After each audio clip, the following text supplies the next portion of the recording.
My name is Martin Cross, and I've spent 30 years building a career in the same company.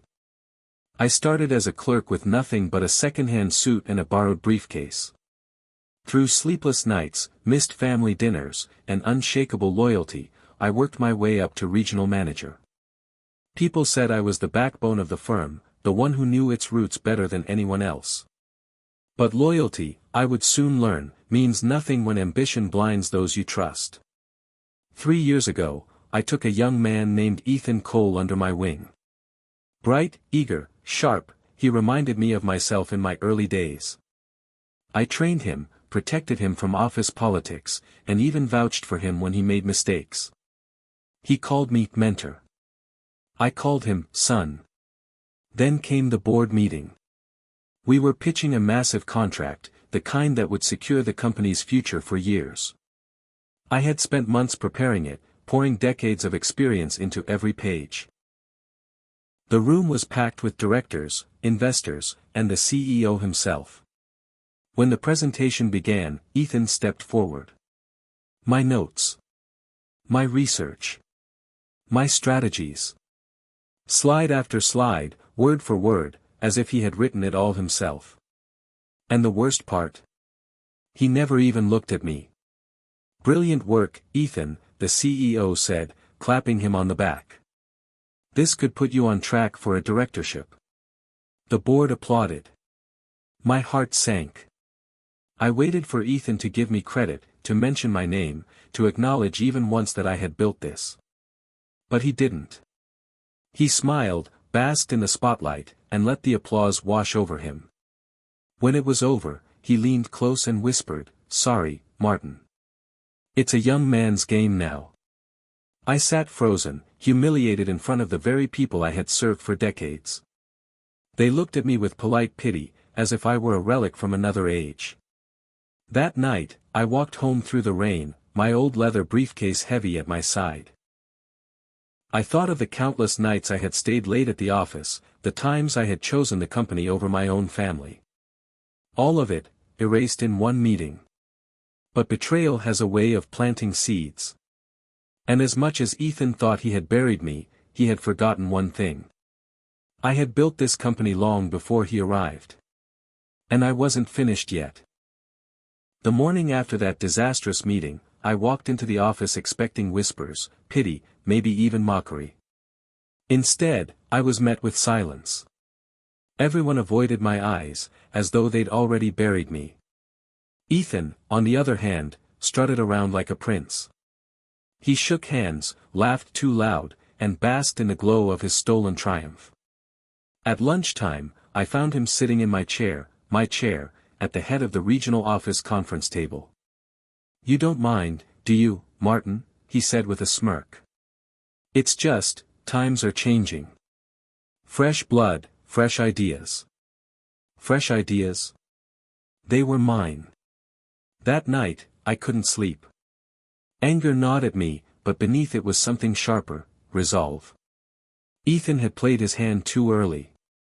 He thought stealing credit was enough. He had no idea what came next. Because the truth was, that contract wasn't finished. The pitch Ethan gave the board was only half of it. He didn't know about the addendum, the one locked in my personal files. The section with the real numbers, the deeper analysis, the strategic angle that turned a good proposal into an unbeatable one. And the CEO? He'd want that part eventually. I began preparing. Quietly. Patiently. Like I had always done. 2 weeks later, the contract negotiations hit a wall. The investors weren't convinced by Ethan's shiny presentation. They wanted proof, depth, vision. Ethan floundered. His smile started to crack. He didn't have the answers because he hadn't done the work. That's when my phone rang. Martin, the CEO's voice was tight, urgent. "We need you in the boardroom tomorrow. Bring whatever you've got. If this deal falls through, we're finished." I almost laughed. After 30 years of loyalty, after all the humiliation, now they remembered me. The next morning, I walked into the boardroom. Ethan was already there, pale and sweating, his confidence draining away. He glared at me, but I ignored him. "Mr. Cross," the CEO said, gesturing toward the table. "Do you have something to show us?" I placed my old leather briefcase on the table. Slowly, deliberately, I opened it and slid out the addendum. Pages of data, strategies, foresight that only decades of experience could create. The room went silent as they read. Then came the nods, the murmurs of approval, the whispered words, "Brilliant. Exactly what we need." Ethan shifted in his seat, desperate, his mask slipping.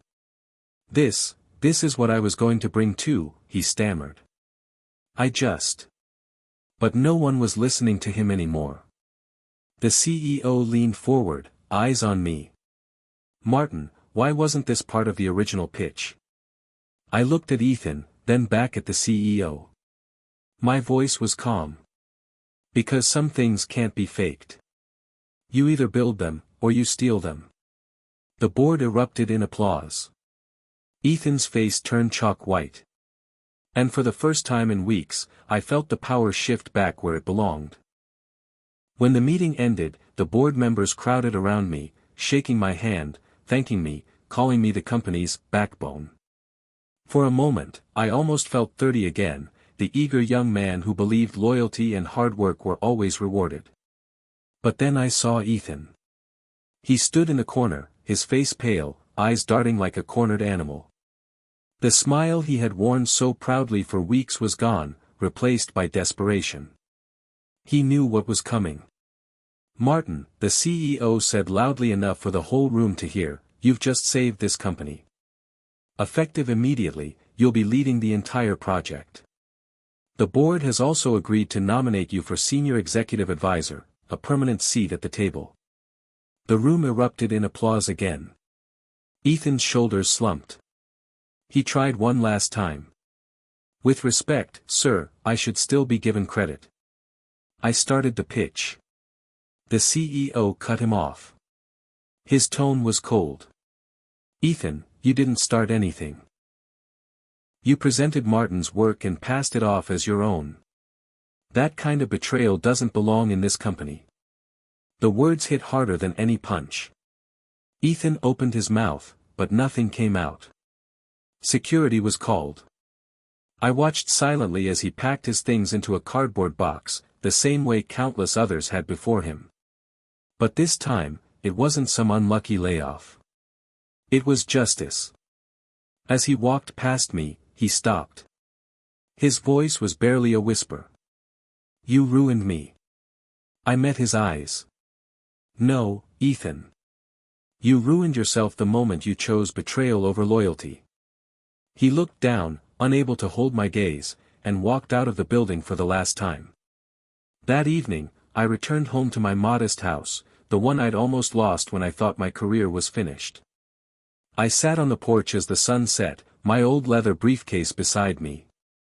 My neighbor, a young man just starting his career, passed by and waved. "Evening, Mr. Cross. Heard you saved your company today. Congratulations." I smiled faintly. "Thank you. But remember something, son, titles come and go. Loyalty and integrity, those last." For the first time in weeks, I felt peace. Not because of the promotion or the applause, but because justice had been served. Betrayal may win the first round. It may humiliate you, make you question everything you've built.